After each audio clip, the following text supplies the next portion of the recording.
Lutung Kasarung.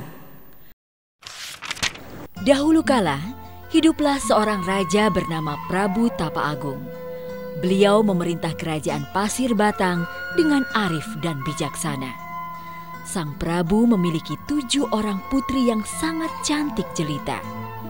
Mereka adalah Purbararang, Purbadewata, Purbaenda, Purbakancana, Purbamanik, Purbaei, dan Purbasari. 5 di antaranya telah menikah dan menjadi permaisuri di kerajaan lain. Kini tinggal Purbararang dan Purbasari yang belum menikah. Tetapi Purbararang sudah memiliki tunangan yang sangat tampan dan gagah perkasa. Dia adalah Raden Indrajaya, putra seorang menteri kerajaan. Sang Prabu menyadari kini usianya sudah semakin tua. Tetapi dia bingung untuk memutuskan siapa yang akan meneruskan tahtanya kelak. Menurut hukum adat, tahta seharusnya diwariskan pada Purbararang sebagai saudara tertua. Namun sifat buruk Purbararang membuatnya khawatir akan masa depan rakyatnya kelak. Ia lebih senang jika Purbasari yang menggantikan tahtanya, karena Purbasari sangat bijaksana dan baik hati. Sepertinya anakku Purbasari yang pantas meneruskan tahta kerajaan ini. Dengan pertimbangan itu, sang Prabu memilih Purbasari menjadi ratu.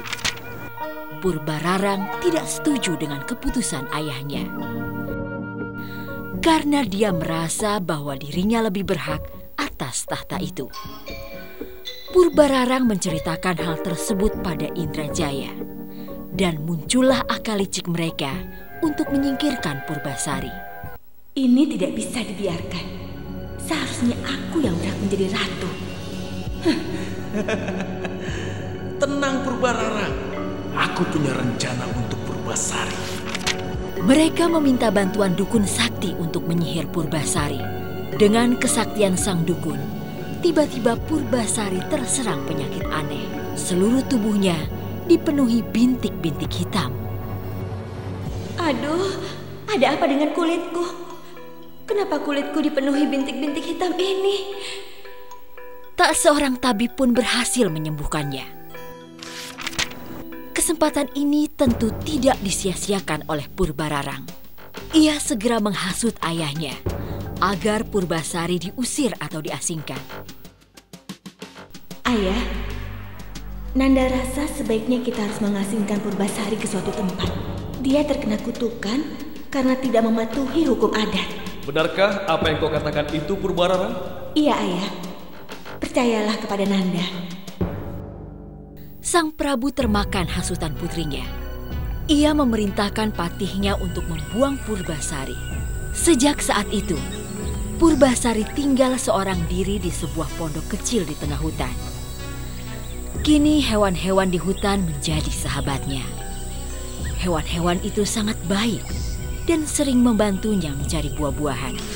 Suatu hari, ketika ia sedang asyik bermain dengan para hewan, tiba-tiba muncul seekor lutung berwajah seram.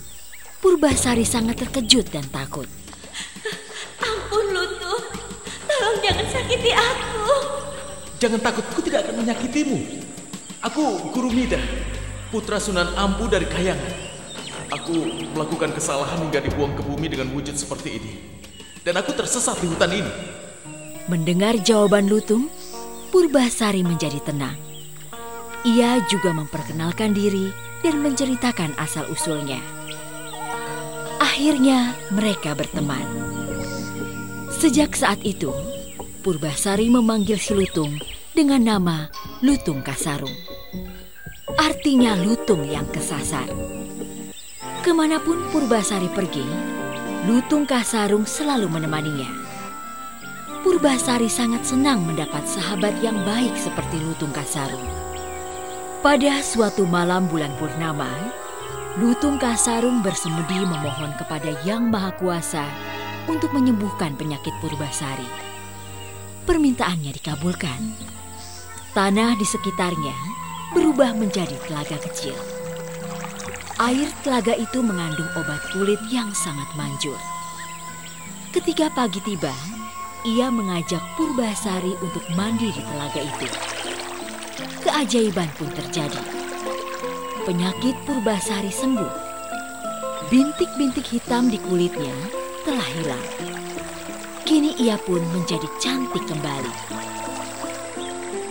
Wah, terima kasih Tuhan. Penyakit yang ada di kulitku hilang. Aku sudah sembuh. Purbasari sangat senang melihat bintik hitam di kulitnya hilang. Suatu hari, sang patih datang ke hutan untuk menjenguk Purbasari. Betapa senangnya dia melihat Purbasari telah sembuh. Ia pun mengajak Purbasari untuk kembali ke istana.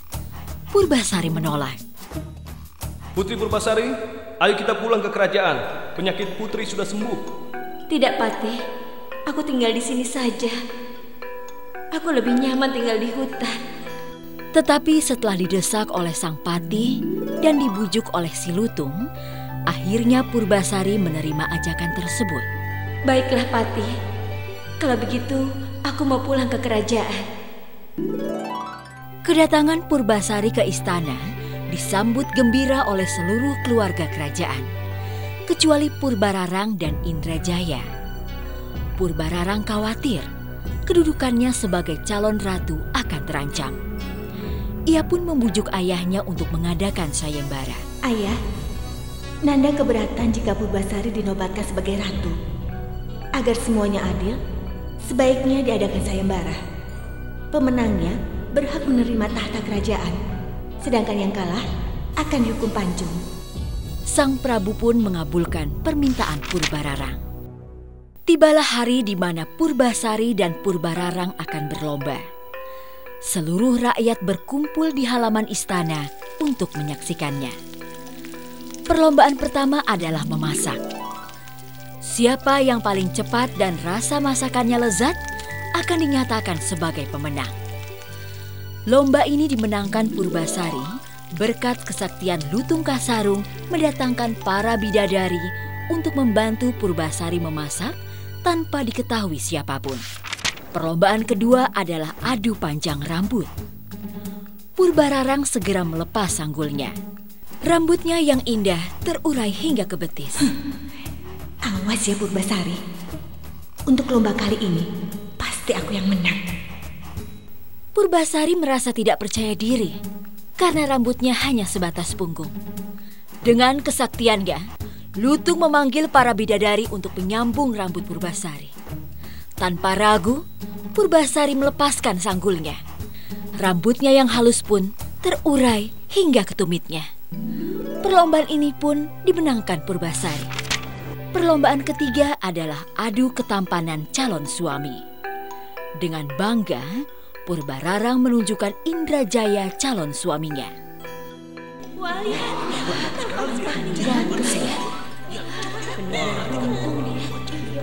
Semua orang pasti senang melihatnya. Gagah sekali. Semua yang hadir mengakui ketampanan dan kegagahan Indrajaya. Purbasari memperkenalkan si Lutung sebagai calon suaminya. Ini adalah calon suamiku. Purbararang dan Indrajaya tertawa melihat Purbasari mengenalkan Lutung Kasarung sebagai calon suaminya. Purbasari, adakah calon suami yang lebih jelek dari Lutung itu? Lutung Kasarung tersinggung dan marah. Dia memohon kepada Tuhan Yang Maha Kuasa agar wujudnya dikembalikan seperti semula. Ya Tuhan, kembalikanlah wujudku sebagai manusia. Dalam sekejap, Lutung Kasarung berubah menjadi Guru Mida yang ketampanan dan kegagahannya melebihi Indrajaya. Wah, ternyata dia lebih tampan. Siapa dia?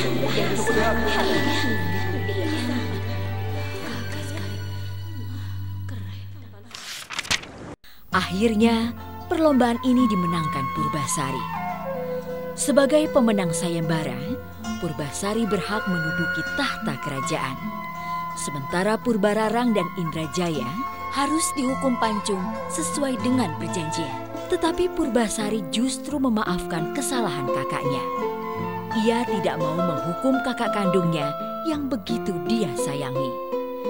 Ia pun mengizinkan Purbararang untuk tetap tinggal di istana. Akhirnya, Purbasari dinobatkan sebagai ratu. Ia memerintah dengan adil dan bijaksana, sehingga rakyatnya hidup makmur dan damai.